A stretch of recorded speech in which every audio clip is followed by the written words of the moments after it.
오늘 말씀 보면 예수님께서 70명의 전도대를 파송하시는 겁니다.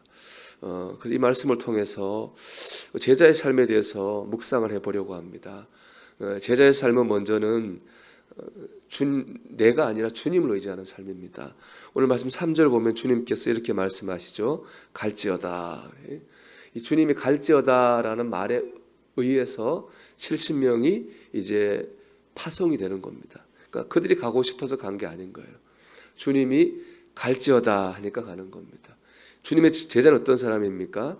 주님의 말씀을 따라 사는 사람이에요.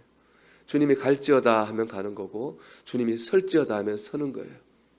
내가 가고 싶다고 가고 내가 서고 싶다고 서려고 해서는 안 된다는 거예요. 철저히 우리는 내가 아니라 주님을 의지해야 되는 겁니다.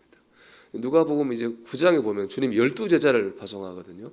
파송된 제자들이 이제 사역을 하는데 귀신 들린 사람을 하나 데리고 옵니다. 그 제자들이 그 귀신을 쫓아내려고 그래요. 그전에 한번 해봤거든요. 근데 귀신이 안 나갔어요. 아니 주님이 와서 쫓아냈는데 제자들이 묻죠. 주님 우리가 그때는 쫓아냈는데 이번엔 못 쫓아냈습니까? 그랬더니 주님 하신 말씀이 너희 믿음이 부족한 영고다 그렇게 말씀하셨습니다. 우리가 귀신을 쫓아내고 안 쫓아내고는 제자한테 달린 게 아니에요. 주님께 달린 거잖아요. 제자들은 변한 게 없었는데 그들이 변한 건 주님을 향한 믿음이 변한 거거든요. 주님이 하는 거예요. 내가 가는 게 아니고 내가 서는 게 아니고 주님이 가라 하시면 가고 주님이 서라 하시면 서는 철저하게 주님을 의지하고 주님께 순종하는 삶이 제자의 삶입니다. 우리가 오늘 한 날도 되겠다 안 되겠다 내 판단을 앞세우면 안 됩니다. 서두르지도 말고 덤비지도 말아야 됩니다.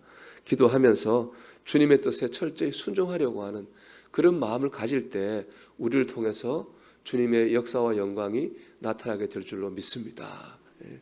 두 번째, 내 상황에 매여서도 안 됩니다. 4절 말씀 보면은 전대나 배낭이나 신발을 가지지 말며 그랬습니다. 전대와 배낭이나 신발은 내 상황이죠. 내가 어떤 재정적 처지에 있는지 어떤 것을 가지고 있는지 내 상황입니다. 거기에 매이지 말라 이런 말씀하는 겁니다.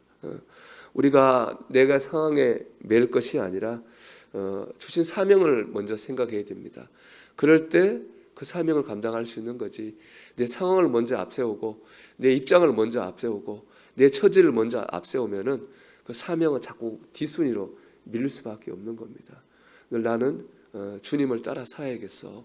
내 상황보다 먼저 주님의 뜻을 앞세울 때 우리가 제자의 삶을 살게 될 줄로 믿습니다. 세 번째는 다른 사람의 상황에도 우리가 매일 필요가 없습니다. 6절의 말씀 보면 이런 말씀이 있잖아요. 평안을 빌어라. 그 평안이 그 사람에게 합당하면은 그 사람에게 임할 것이고 빈 평안이 그 사람에게 합당하지 않으면 너희에게로 돌아올 것이다. 주님 그런 말씀이에요. 우리가 하나님의 뜻을 행한다 그래가지고 그 사람들이 다 받아들이는 건 아니거든요. 받아들이는 사람도 있고 안 받아들이는 사람도 있습니다. 안 받아들이는 사람이 더 많죠. 그 때문에 그 사람이 받아들인다는 내가 막 기가 막 살 것도 아니고 그 사람이 안 받아들인다 가지고 너무 낙망할 것도 아닌 거예요. 우리는 뭘 보고 하는 겁니까? 주님을 보고 하는 겁니다. 그러니까 우리가 내 상황에 매일 필요도 없고 사람들의 반응에 매일 필요도 없는 겁니다. 우리는 오직 뭘 보고 살아야 되느냐? 그날을 보면서 살아야 됩니다. 여러분 12절 말씀 보세요. 내가 너에게 말하노니 그날에 소돔이 그 동네보다 견디기 쉬우리라 그랬습니다. 지금은 예수 안 믿어도 인간적으로 사는데 지장이 아무도 없습니다. 세상 사람들이. 그래서 예수 믿으라고 그래도 별로 반응이 없는 이유는 안 믿어도 아무 지장이 없으니까 뭐 불편한 게 없으니까 우리의 말을 잘 받아들이지 않는 거죠. 그러나 그날은 다릅니다. 그날은 다른 거에 결정되는 게 아니라 예수님을 믿느냐 안 믿느냐에 따라 가지고 글자 그대로 천국과 지옥이 결정되는 날입니다. 우리는 그날을 보고 사는 사람들이. 우리는 그날에 하나님 앞에서 영광의 멸일관을 쓸 것입니다. 우리는 그래서 지금을 보고 사는 사람이 아니고 주님을 보고 사는 사람이고 그날을 보고 사는 사람입니다. 그러므로 제자는요 주님을 보고 사는 사람이고 그날을 보고 사는 사람이에요. 그래서 주님을 온전히 쫓는 사람이 제자죠. 이 주님을 온전히 쫓는다 이 말할 대표적인 사람이 누군지 아십니까? 갈렙입니다. 여호수아에서 보면 갈렙을 나타내는 말이 항상 뭐냐? 그가 온전히 주를 쫓아 싸운 자. 그 말이 갈렙을 대표하는 말이에요. 근데 온전히 주를 쫓았다는 말은 원래 어떤 말이냐면요, 이 배에서 쓰이는 해상 용어입니다. 왜냐하면 이렇게 파도 때문에 파도가 아무리 쳐도 흔들리지 않고 앞으로 나간다. 그 뜻이 바로 온전히 쫓는다. 그런 뜻이거든요. 우리가 주님을 온전히 쫓는다고 하는 그런 것입니다.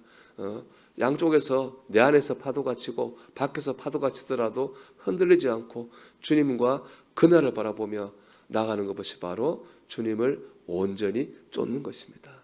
여러분, 우리가 우리의 삶 가운데 갈렙처럼, 갈렙이 그런 믿음으로 나가서 하나님 앞에 큰 상을 받지 않았습니까? 우리가 주님과 그날만 바라보며 흔들리지 않고 주님을 온전히 쫓는 주의 제자로 살아갈 수 있게 되기를 주의 이름으로 축원합니다. 기도하겠습니다.